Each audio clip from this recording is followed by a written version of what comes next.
Welcome to the County Manager's Report. I'm Lloyd Higuera, and with me is Douglas County Manager Larry Werner. Welcome, Larry. Thank you, Lloyd. Good to have you here, and we're going to talk about a couple of meetings this session. We had the meetings in July for the Douglas County Board of Commissioners, July 7 and July 21. Let's begin with the 7th. At that meeting, probably the biggest thing that happened at the meeting were commissioners approving the reorganization of the East Fork Fire Protection District, allowing the district for the first time to be operated by their very own board, because the commissioners, Board of Commissioners, has served as their board in the past. So that's going to be a big change. Yes, yes. And I think from the average citizen, it'll probably be pretty transparent, but from an organizational standpoint, it opens up some avenues for East Fork to be able to, look at kind of opportunities, and having their own separate board kind of cleans up some of the blurred lines between the county and the board, or the East Fork Fire District, which weren't bad to begin with, but it just kind of brings it up to date. So. Right. And these will be elected officials now. They'll be elected to that board. Correct. I guess appointed at first. Right. They'll go through an appointments process, and then they'll work out a deal where they'll be appointed for a certain length of time to start the staggered terms. And if I remember correctly, they'll be appointed till the first general election, where there will be a minority amount that's picked for that board, and then the next general election will be for the remainder of the board members to run on that. So then every 4 years they'll be on a staggered term. I see. And budgetarily, it really doesn't mean too much, right? Because East Fork has their own budget, and Douglas County has their own budget. Correct. Yes. And East Fork, one of the reasons they looked at that, they thought there might be some cost savings if they handled some of their own things, as opposed to paying the county's cost allocation for services provided. So they're working through that, and they may, it may be, but I don't think it'll get any worse. It'll may be more efficient. So we'll see how that shakes out. But okay. So what's the time frame on that? When will all this take place? Over this next year? Or? They're looking at making the appointments that'll take them through the end of December of this year, and then the new board would take place in January. I see. Of next year. Yeah. Okay. Very good. So that'll be one to watch for sure.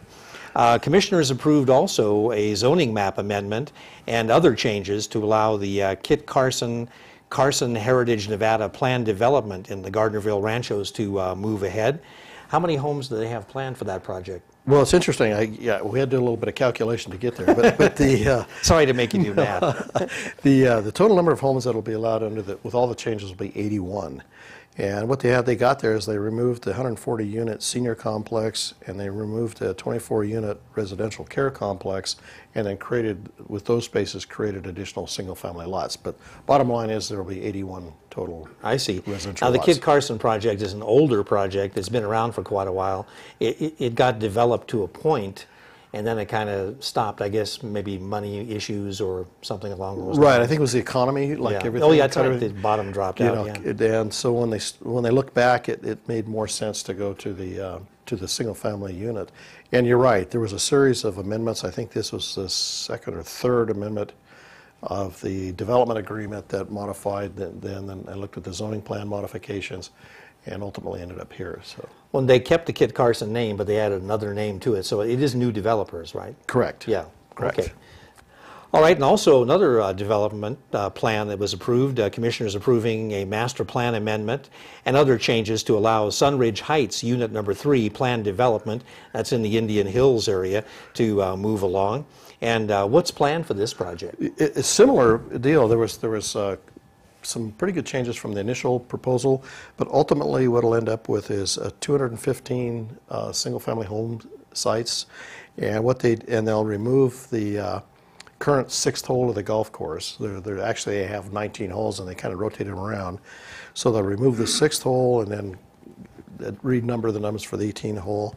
They reconfirmed the idea of a clubhouse and all the amenities with that, and then a 12-unit lodge/resort, which has all been part of the original plan, but just kind of reconfirm all that. But again, the bottom line is there'll be 215 single family. They had talked originally about some timeshares, and the Planning Commission and the applicant agreed to not do timeshares, just to make it pure single family residential. I see. So that'll be quite a change in the area there. There are already quite a few homes, and of course the golf course, but that'll add quite a bit more. Right, right. Yeah. And I didn't look at the overall as far as that Sunridge area goes, as far as the total number of homes there, which I probably should have, but I didn't. So this will add to that. Yeah. Okay. Also, at that meeting, commissioners approved a 3-year contract between Carson City and Douglas County.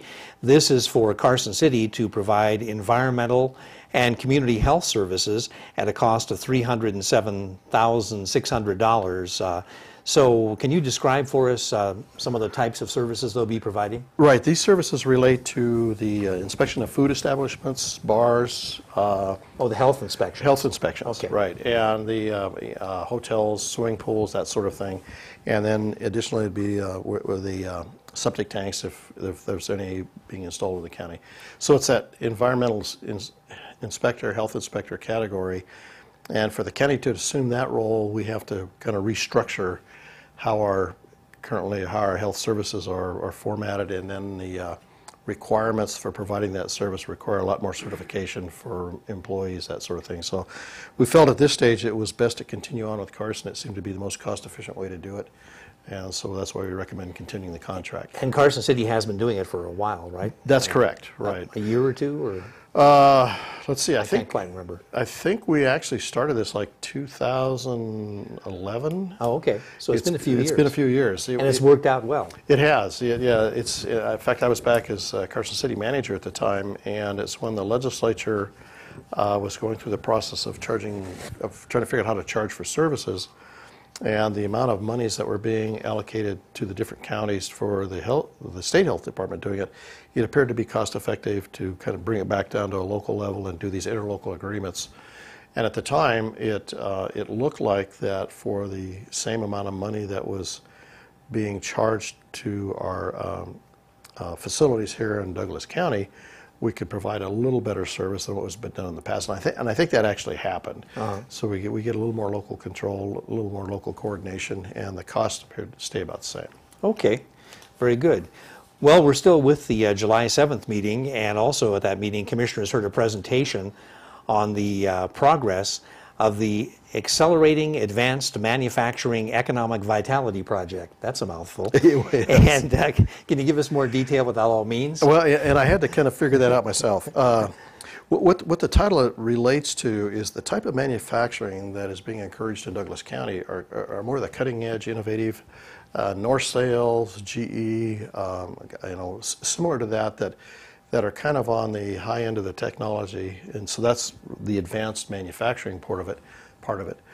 And what we had found several years ago was that most of these had facilities for expansion, that anticipating that growth in their particular manufacturing area would allow them to then expand and bring in employees. So the accelerating portion of that is to try to see what it takes to allow that expansion to take place in a quicker fashion, and what can the county do to help.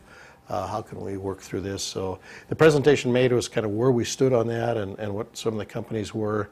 It's an interesting presentation, and if your viewers want to look at that go to the Douglas County website, and you can find that as part of the agenda packet and get that presentation. But essentially that's what it boiled down to, is trying to encourage a specialized area of manufacturing within Douglas County. I see. And Douglas County has been very fortunate in the higher tech companies because of the non-pollution standards that they have. I mean, we've really been able to get some nice high-tech, non-polluting industries to locate here. Exactly, and there are a lot of still in the woodwork. We're meeting continually with folks that are interested in coming to this area. It's very attractive. The biggest area that we have issues with are the workforce, and that's been a constant discussion from the very get-go. Is how do we get the workforce into the area, and then how do we get them properly trained, that sort of thing. So that's an element that we're kind of continuing to work with the Western Nevada College, with the state, with the Northern Nevada Development Authority, try to figure out how to best address that. Yeah, I remember in the past, Western Nevada College actually designing a couple of courses that fit right in with what Bentley, Nevada was doing. That's back when it was Bentley, Nevada. And that was pretty clever, I thought, training a workforce for Bentley, and they were good, high-paying jobs. Yes, and actually that's an interesting part about it is that if we go back to the advanced manufacturing category, the salaries that are currently being paid in Douglas County today represent about 13% of all the salaries of employees within this category, and they represent about 9% of the total number of employees. Oh.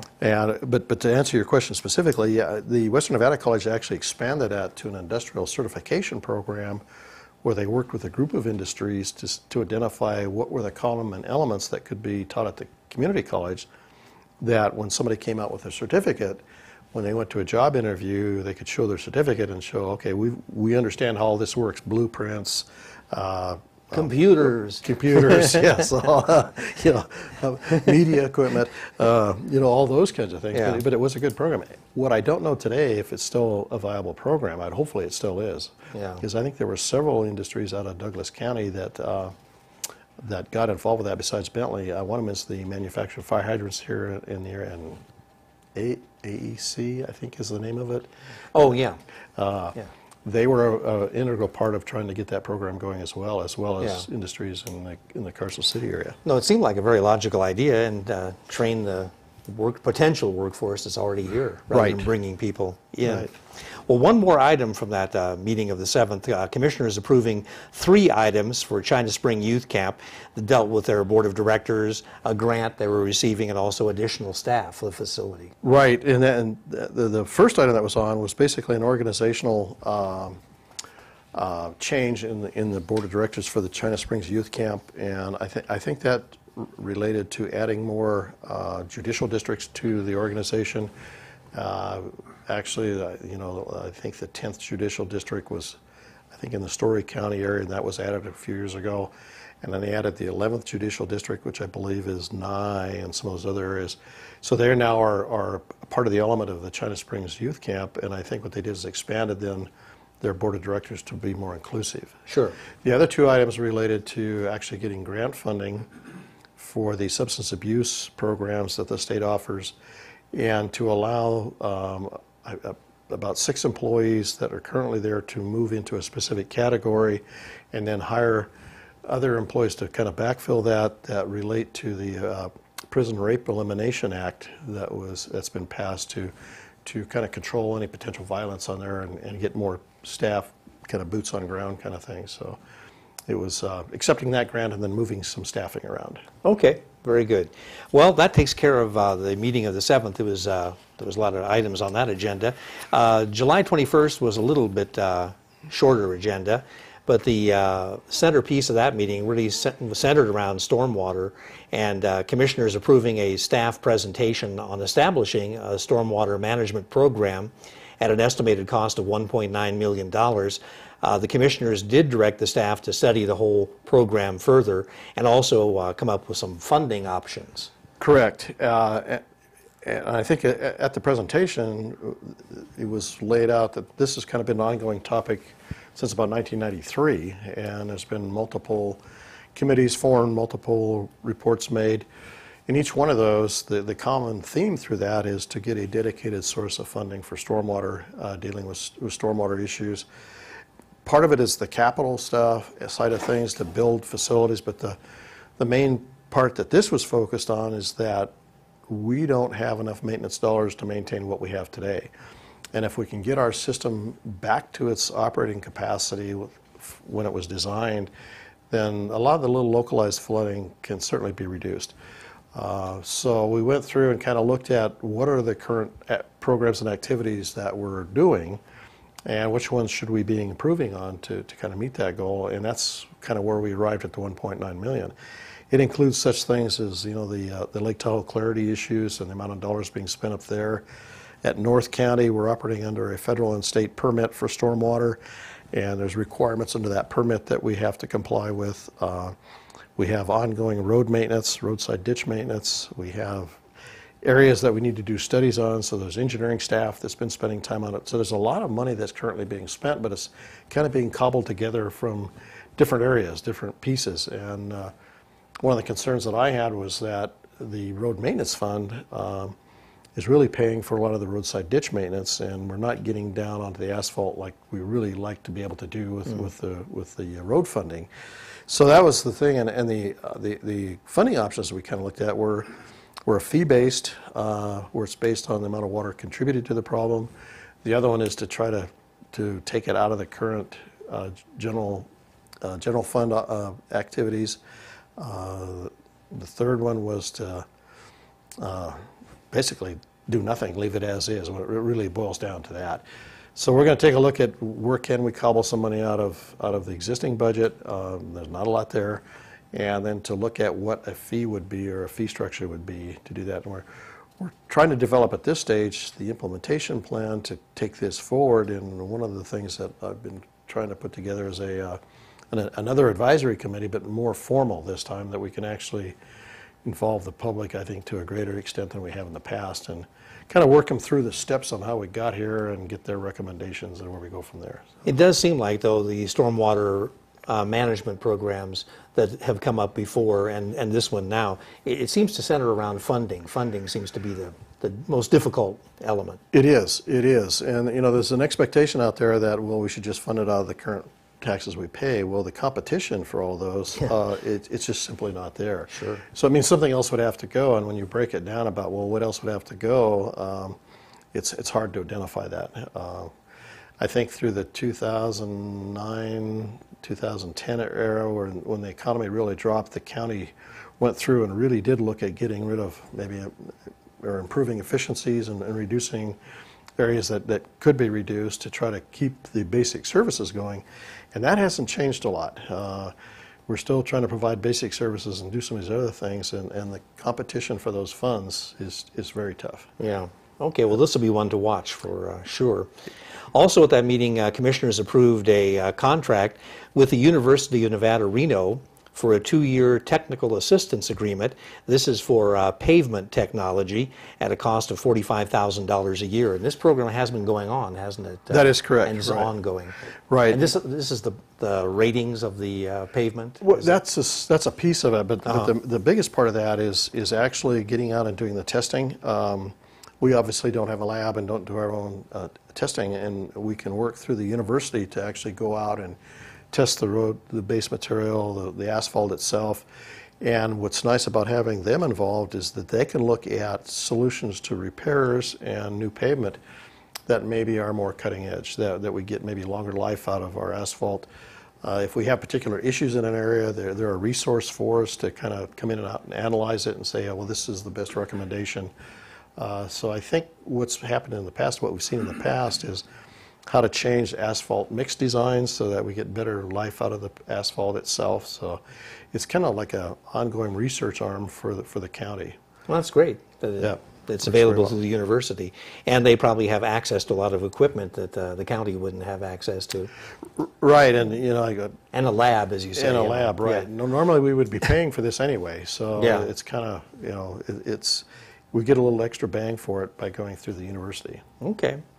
Commissioners also approved submitting an application for a Transportation Alternative Program grant for federal money to widen the bridge on State Route 756. That's over the Carson River. That's something that's needed to be done for a long time. And they were talking about adding a bicycle lane too. Correct. Yeah, and that's the, I believe this is the third bridge that's on this route. The other There's one over the Carson, yeah. Yeah. And there's no, it's just two cars can go, and there's no room for a pedestrian or a bicycle to get over there. So what we would do is actually, if we get the grant, then we turn around and work with the Nevada Department of Transportation to look at the design work and try to address the pedestrian bicycle issue, try to address the condition of the bridge itself.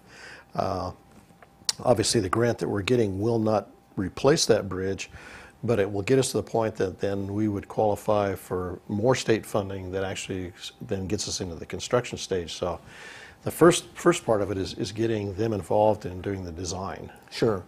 Well, I noticed when NDOT came to the commission meeting, they mentioned that particular bridge at the meeting. So it is kind of on their radar anyway. Right, already. Right. And they're, like everybody, are competing for funding, and it's a little bit strange, but what happens is we get federal highway monies, pass through the state to us that we then send back to NDOT for them to actually then do the work. Again, it's one of these things that we would be paying somebody to do that anyway, so if we can work it through NDOT, they design it, it meets their standards, it should help expedite getting then funding for actually doing the actual construction work. So Okay, well, that's great. Progress, we call it. hopefully, yes. Commissioners heard a presentation also on Government Finance Officials Association's Certificate of Achievement of Excellence in Financial Reporting, and that was, of course, awarded to Douglas County. So Right. a moment to salute the county there. It's pretty nice, yes.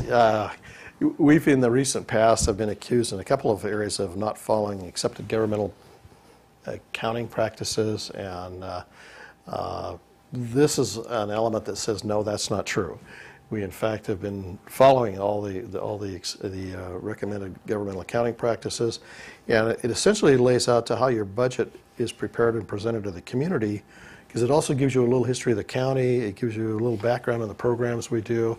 So what you can do in reading the budget book is get a sense of where the county's headed, and then it ties the budget to accomplish those particular programs and goals. So it's a consolidated, coordinated approach to trying to provide the services to the county in an efficient way and in a manner which you can account for the money, you can see what's happening and that sort of thing. So it's a fairly rigorous process to go through, but I think it says a lot for our finance department and for Christine Sure. Volatek and how she does things. So. Well, Christine lifted up at the meeting the document. I think it was about this thick. Yes. And so anybody who accuses the county of not having proper procedures, you should make them read that. Yeah, it's an interesting Aloud. tool, though. I mean, what you can find in there is the number of employees per department, the number. I mean, you really can get a good history of county government. And if there's a question, you know, there was a lot of statements made through the newspapers during the election process about how the county could do this and do that and all these excess monies and all that stuff. Yeah. This is a good way to track that, to say, no, there really isn't. We've got a lot of restricted budgeting, we've got a lot of things there, but it kind of outlines all of that and it gives you a pretty good idea of what we have to deal with in trying to manage the money. It's pretty interesting. Okay. Well, that pretty much covers the two meetings for July. Do you have any kind of a preview of what may be coming up in August for the commissioners? I do, and I actually brought along this time. Okay. We have some pretty routine things. We have the traditional reports that we're required to do to the board. Things from the treasurer's office, the clerk's office, the different reporting activities. One of the things of interest is the candy dance is starting to start that process again.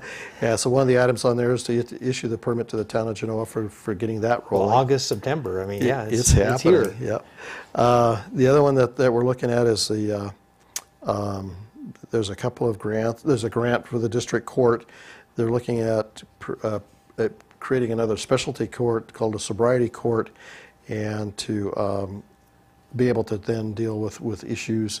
It's more of a, instead of being the traditional criminal civil kind of thing, it's a court that can kind of request that there be rehab and different kinds of things, but it provides then for the ability to bring in specialists and do those sorts of things. So that's on, and these are consent items. We have another one from East Fork Fire. Chief Carlini is the county's emergency management coordinator, manager by contract, and so he's got a couple of requests in for grants from the state to then provide equipment for emergency responders. So that's on. And then then we get into the actual administrative agenda. Hopefully we're having a presentation by Congressman Amity, who will be there starting off the meeting. And then Rob Hooper with the Northern Nevada Development Authority, kind of where we stand with the NNDA projects. The next item is interest. There's three items from Public Works.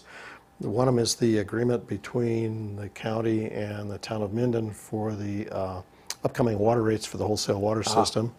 So that'll be the first item on, and then the next two are agreements between the county and Carson City and the county and Indian Hills for passing that rate increase on to them.